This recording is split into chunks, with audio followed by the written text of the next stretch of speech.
Hai, di sini saya akan menjelaskan ancaman yang akan disimulasikan pada tsunami. Tsunami dapat menyebabkan berbagai ancaman serius, di antara lain yaitu yang pertama gelombang tinggi, yaitu tsunami dapat menghasilkan gelombang setinggi puluhan meter, menghancurkan bangunan dan infrastruktur. Yang kedua itu ada banjir, gelombang yang datang dapat menyebabkan banjir besar di daerah pesisir, merusak lahan pertanian dan sumber udara. Yang ketiga itu kehilangan nyawa, yaitu banyak orang terjebak atau terseret oleh gelombang, menyebabkan angka kematian yang tinggi. Yang keempat itu ada kerusakan lingkungan. Tsunami dapat merusak ekosistem laut dan pesisir, serta merusak tanah dan udara. Yang kelima itu ada gangguan kesehatan, yaitu setelah tsunami, risiko penyakit meningkat akibat sanitasi yang buruk dan kurangnya akses ke layanan kesehatan. Mitigasi risiko melalui peringatan dini dan pendidikan masyarakat sangat penting untuk mengurangi dampak tsunami. Baik, di sini saya akan menyampaikan skenario bencana tsunami yang disimulasikan. Contoh kasusnya itu pada tanggal 26 Desember 2004, gempa bumi berkekuatan 9,1 sampai 9,3 skala Richter terjadi di dasar laut Samudra Hindia, sekitar 150 km barat Aceh. Gempa ini memicu tsunami dengan gelombang setinggi hingga 30 meter yang menghantam pesisir Aceh dan negara-negara lain di sekitarnya.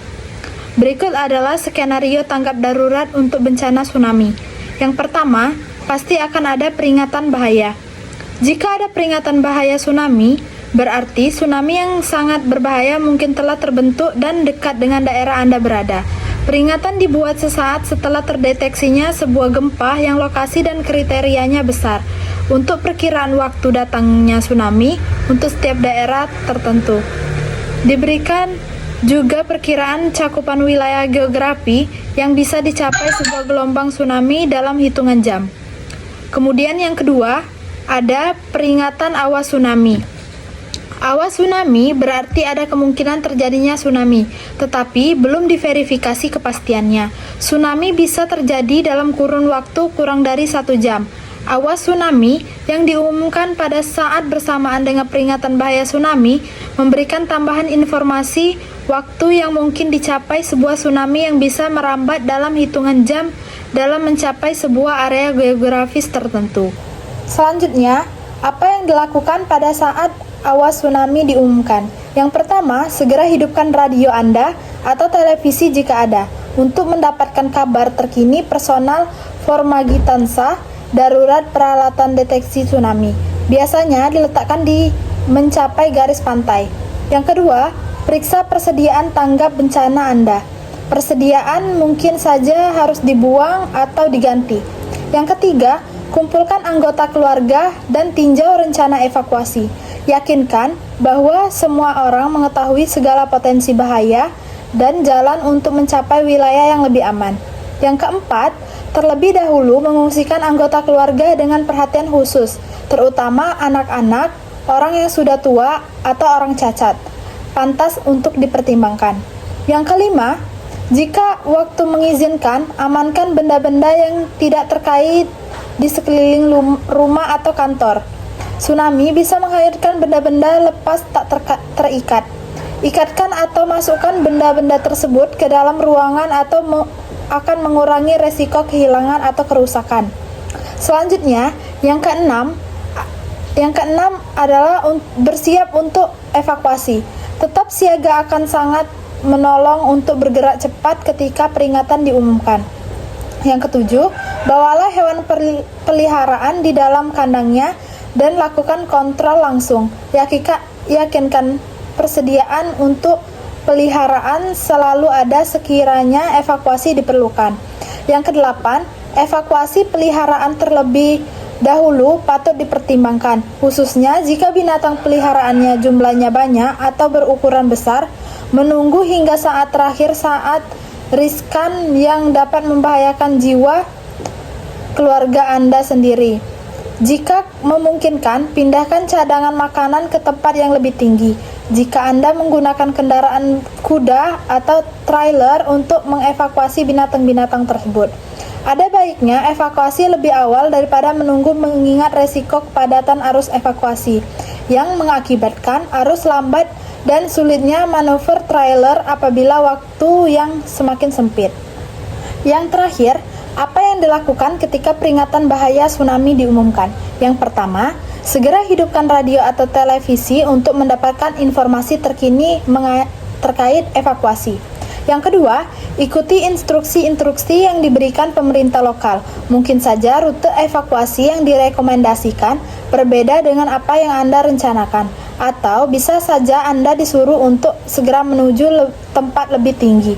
Ingatlah, pemerintah hanya akan mengumumkan peringatan bahaya tsunami jika mereka mempercayai bahaya. Yang ketiga, peringatan bahaya tsunami resmi atau mendeteksi tanda-tanda tsunami, segera lakukan evakuasi. Peringatan bahaya tsunami diumumkan jika pemerintah yakin bahwa bahaya sudah nyata dan mungkin saja waktu sangat sedikit untuk menyelamatkan diri. Yang keempat, bawa cadangan persediaan bencana Anda. Persediaan cadangan tersebut akan membuat Anda lebih nyaman selama evakuasi. Yang kelima, pergi sejauh mungkin ke arah dataran yang lebih tinggi. Anda harus menyadari ada keterbatasan pemerintah untuk secara pasti memprediksi tinggi gelombang atau efek lokal dari tsunami. Menonton tsunami dari pantai atau tebing sangat beresiko. Ingat, jika Anda bisa melihat gelombang tsunami, maka sebenarnya Anda terlalu dekat dan akan sangat sulit untuk menyelamatkan diri. Yang keenam, Anda bisa kembali ke rumah hanya jika petugas mengumumkan sudah aman. Tsunami bisa terdiri dari beberapa gelombang terus-menerus dalam beberapa jam. Jangan pernah berpikir bahwa setelah satu gelombang tsunami, bahaya sudah berakhir. Gelombang berikutnya mungkin lebih berakhir. Dalam beberapa kasus, ada orang yang selamat dari gelombang pertama dan kembali ke rumah atau ke tempat bisnisnya hanya untuk kemudian menjadi korban akibat gelombang ganas tsunami yang datang kemudian. Yang ketujuh, jika Anda melakukan evakuasi, bawa binatang peliharaan bersama Anda. Tapi, ingat, jika hal tersebut tidak aman bagi Anda, maka itu tidak aman bagi binatang peliharaan Anda. Yang kedelapan, jika Anda tidak bisa lolos dari sebuah gelombang, panjatlah atap rumah atau pohon, atau raih benda terapung dan bergantung di sana hingga pertolongan datang. Sangat banyak orang yang selamat dengan pilihan terakhir tersebut. Assalamualaikum warahmatullahi wabarakatuh. Di sini saya Silina Meyanti akan membahas tentang strategi pelaksanaan latihan kesiapsiagaan dan kerangka kegiatan simulasi kesiapsiagaan. Baik, langsung saja kita mulai strategi pelaksanaan latihan kesiapsiagaan. Strategi pelaksanaan latihan kesiapsiagaan bencana tsunami di Aceh meliputi pendidikan dan pelatihan, mengedukasi masyarakat, terutama anak-anak melalui program di sekolah, dan desa, tentang cara menyelamatkan diri dan jalur evakuasi. Selanjutnya, simulasi dan latihan. Melaksanakan simulasi evakuasi secara berkala untuk menguji kesiapan masyarakat dan efektivitas sistem peringatan dini. Selanjutnya, ada kolaborasi, yaitu membangun kerjasama dengan negara lain, seperti Jepang, untuk belajar dari pengalaman mitigasi bencana mereka. Selanjutnya, yaitu peningkatan infrastruktur, memastikan adanya jalur evakuasi yang jelas dan tempat aman yang memadai. Melakukan evaluasi rutin terhadap rencana mitigasi dan kesiapsiagaan untuk memperbaiki strategi yang ada. Lalu kita akan membahas kerangka kegiatan simulasi kesiapsiagaan. Rencana kegiatan simulasi kesiapsiagaan bencana tsunami berikut adalah kerangka yang dapat diikuti. Yang pertama itu ada tahap persiapan, yaitu penyusun kerangka acuan kegiatan. Terdiri dari satu tipe simulasi tsunami. Tipe simulasinya yaitu statis, yaitu simulasi yang tidak tergantung pada waktu, seperti laju terjadinya tsunami pada suatu waktu tertentu. Maksud dari latihan simulasi tsunami yaitu untuk menguji efektivitas sistem peringatan dini tsunami dan meningkatkan kesiapsiagaan masyarakat dalam menghadapi bencana. Yang ketiga, ada tujuan simulasi kesiapsiagaan tsunami, yaitu untuk mempersiapkan masyarakat dalam menghadapi situasi darurat, melatih masyarakat untuk mengambil tindakan yang tepat saat terjadi tsunami, mengurangi risiko bencana, meningkatkan respon masyarakat terhadap bencana, lalu yang terakhir itu meminimalkan dampak bencana terhadap masyarakat, infrastruktur, dan perekonomian. Yang keempat, ada ruang lingkup simulasi. Terdiri dari identifikasi ancaman, menganalisis potensi dan karakteristik tsunami yang mungkin terjadi di wilayah tertentu, termasuk sejarah kejadian tsunami sebelumnya. Selanjutnya, ada pemetaan bahaya. Membuat peta bahaya yang menunjukkan area yang berisiko, kedalaman genangan, dan waktu kedatangan gelombang. Selanjutnya, ada pelatihan dan edukasi. Melakukan pelatihan bagi masyarakat dan petugas terkait tentang prosedurnya, evakuasi, dan tanggap darurat. Selanjutnya, ada simulasi penanggulangan, yaitu menguji rencana kontingensi dan sistem peringatan dini untuk meningkatkan kesiapsiagaan. Yang terakhir, ada evaluasi dan perbaikan, yaitu menilai efektivitas simulasi untuk perbaikan rencana mitigasi bencana di masa depan. Saya akan melanjutkan tentang menetapkan jadwal kegiatan latihan kesiapsiagaan. Tahap persiapan dalam kegiatan tsunami drill akan menentukan tahap-tahap pekerjaan selanjutnya, yaitu perencanaan dan pelaksanaan. Oleh karena itu, tahap ini harus dilaksanakan pada awal kegiatan. Dalam jadwal penyelenggaraan tsunami drill, jadwal kegiatan tahapan persiapan harus disusun sesuai dengan urutan pekerjaan. Contohnya adalah sebagai berikut. 1. Yaitu identifikasi resiko daerah terkait dengan bencana tsunami. Kedua, kajian awal risiko bencana gempa bumi dan tsunami. Ketiga, pengembangan skenario bencana dan upaya penanganan dan penanggulangannya. Jangka waktu pelaksanaan kegiatan pada tahap persiapan ini adalah sekitar 2 bulan. Sementara itu, kegiatan-kegiatan dalam tahap perencanaan dapat dilakukan secara paralel karena hanya merupakan desk studi yang dapat dilakukan dalam rapat-rapat panitia. Jangka waktu tahap perencanaan ini paling lama adalah 1 bulan kegiatan. Mengintegrasikan kegiatan simulasi kesiapsiagaan menjadi kegiatan rutin dalam jangka panjang. Agar kesiapsiagaan terhadap ancaman tsunami dapat terjaga secara berkesinambungan, diperlukan strategi pengintegrasian simulasi menjadi bagian dari rutinitas masyarakat dan pemerintah. Berikut langkah-langkah yang dapat dilakukan untuk mengintegrasikan kegiatan simulasi sebagai agenda rutin. Yang pertama, ada institusionalisasi kesiapsiagaan di tingkat lokal. Pembentukan tim siaga bencana desa atau TSBD. Dibentuk tim yang beranggotakan perangkat desa, tokoh masyarakat, pelajar, dan relawan yang bertugas secara khusus untuk merencanakan dan melaksanakan kegiatan kesiapsiagaan. Tim ini dilatih secara berkala dan BPBD dan instansi berkait. Regulasi desa. Pemerintahan desa menetapkan peraturan desa atau Perdes tentang kesiapsiagaan bencana. Peraturan ini memuat kewajiban pelaksanaan simulasi minimal 2 kali setahun, lokasi anggaran, dan kewajiban masyarakat untuk berpartisipasi. Yang kedua, ada menjadikan simulasi sebagai agenda tahunan. Kalender rutin simulasi. Kegiatan simulasi dimasukkan dalam kalender desa atau wilayah seperti menjelang musim hujan, musim liburan, atau setelah pembaruan jalur evakuasi. Yang ketiga, ada edukasi berkesinambungan. Kurikulum sekolah, pelatihan kesiapsiagaan dimasukkan dalam kurikulum pendidikan lokal. Siswa dilatih untuk memahami potensi ancaman tsunami, tanda-tanda peringatan dini, dan langkah-langkah evakuasi. Pelatihan untuk seluruh lapisan masyarakat. Simulasi digabungkan dengan program pelatihan praktis seperti cara memberikan pertolongan pertama, penggunaan radio komunikasi darurat, dan keterampilan menyelamatkan diri saat bencana. Yang keempat, ada kolaborasi antar pemangku kepentingan. koordinasi dengan instansi pemerintah, pemerintahan daerah, BPBD, dan instansi lainnya, memastikan koordinasi lintas sektor untuk mendukung keberlanjutan simulasi, seperti penyediaan anggaran, pelatih, dan peralatan simulasi.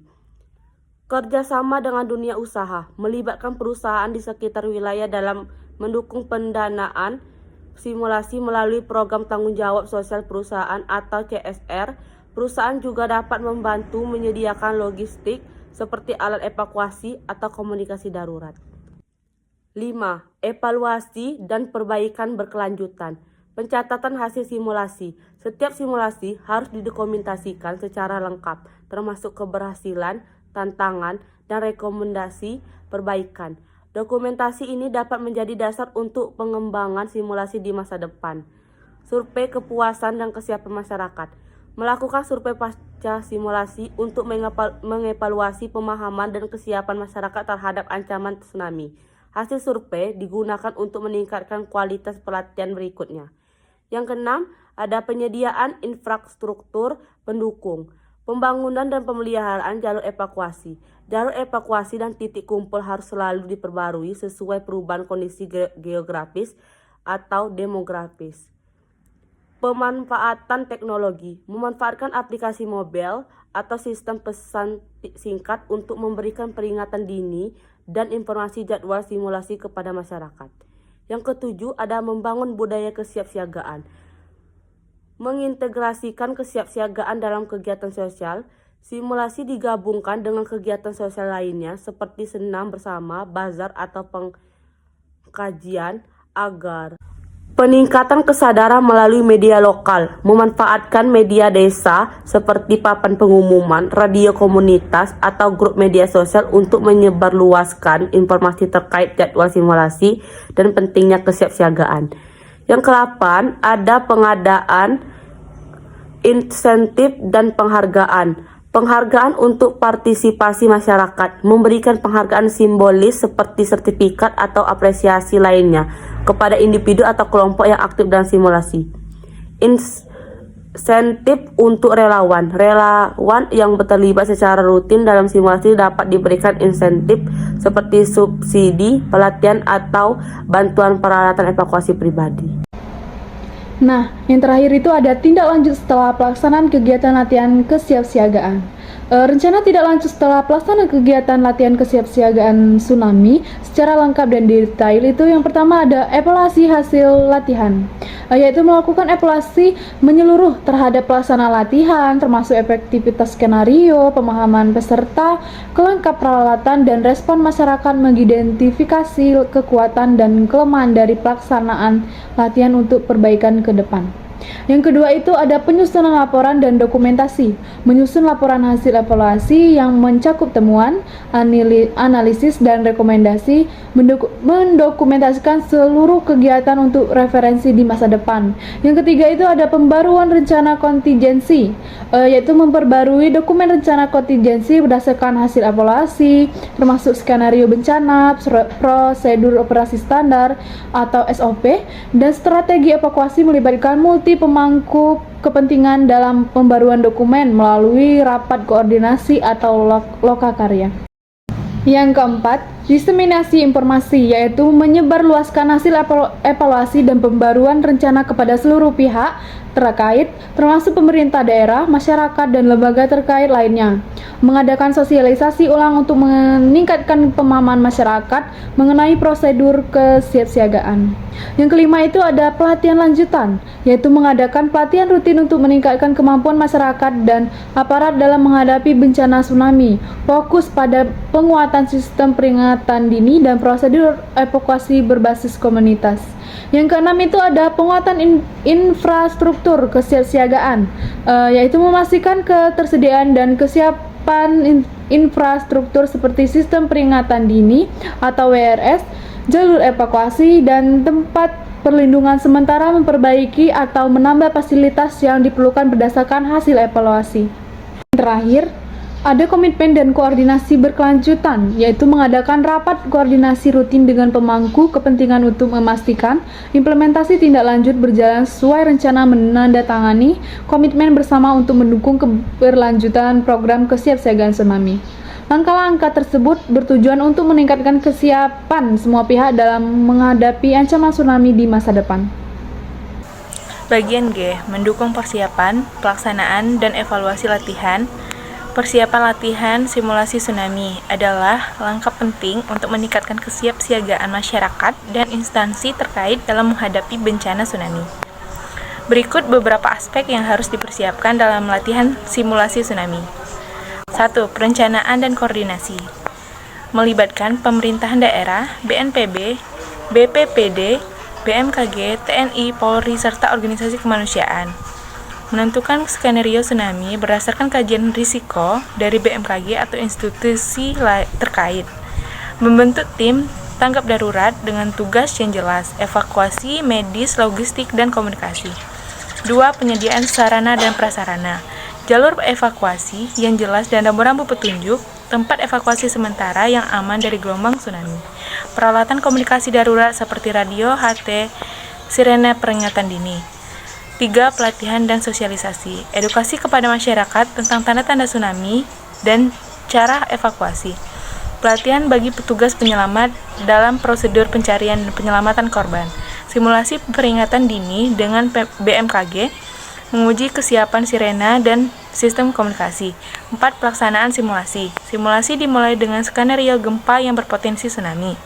Aktivasi peringatan dini dan evakuasi masyarakat ke zona aman. Evaluasi proses evakuasi dan respon dari semua pihak terkait. 5. Evaluasi dan perbaikan. Mengidentifikasi kendala selama simulasi dan mencari solusi. Memperbaiki jalur evakuasi atau sistem peringatan dini jika ada kekurangan. Meningkatkan koordinasi antar lembaga dalam tanggap darurat. Pelaksanaan latihan simulasi tsunami. 1. Persiapan simulasi penentuan lokasi berdasarkan daerah rawan tsunami, penyusunan skenario yang cukup, sumber gempa, ketinggian gelombang, dan durasi tsunami. Sosialisasi kepada masyarakat agar memahami tujuan simulasi. 2. Aktivasi sistem peringatan dini. BMKG mengeluarkan peringatan dini tsunami setelah terjadi gempa besar. Dan pengumuman melalui radio atau TV diaktifkan. Petugas tanggap darurat menginformasikan warga tentang ancaman tsunami. 3. Proses evakuasi warga diarahkan menuju jalur dan titik evakuasi yang telah ditentukan. Simulasi evakuasi melibatkan berbagai kelompok, termasuk lansia dan penyandang disabilitas. Penggunaan alat bantu evakuasi seperti kendaraan darurat dan pelampung jika diperlukan. 4. Respon darurat dan penyelamatan. Tim SAR melakukan simulasi pencarian dan penyelamatan korban. Tim medis memberikan pertolongan pertama kepada korban yang terluka. Pendataan korban dilakukan untuk mensimulasikan kondisi pasca tsunami. 5. Evaluasi dan pembelajaran. Diskusi dan analisis efektivitas latihan, termasuk waktu, respon, dan dihadapi. Perbaikan sistem peringatan dini, jalur evakuasi, dan koordinasi antar lembaga. Dokumentasi dan penyusunan laporan untuk pembelajaran di masa mendatang. Evaluasi simulasi tsunami di Indonesia. 1. Kesadaran. Masyarakat meningkat setelah latihan, tetapi masih ada keterlambatan dalam evakuasi. 2. Infrastruktur rambu evakuasi belum memadai di beberapa wilayah. 3. Koordinasi. Antar instansi perlu ditingkatkan, terutama dalam penyebaran informasi peringatan dini.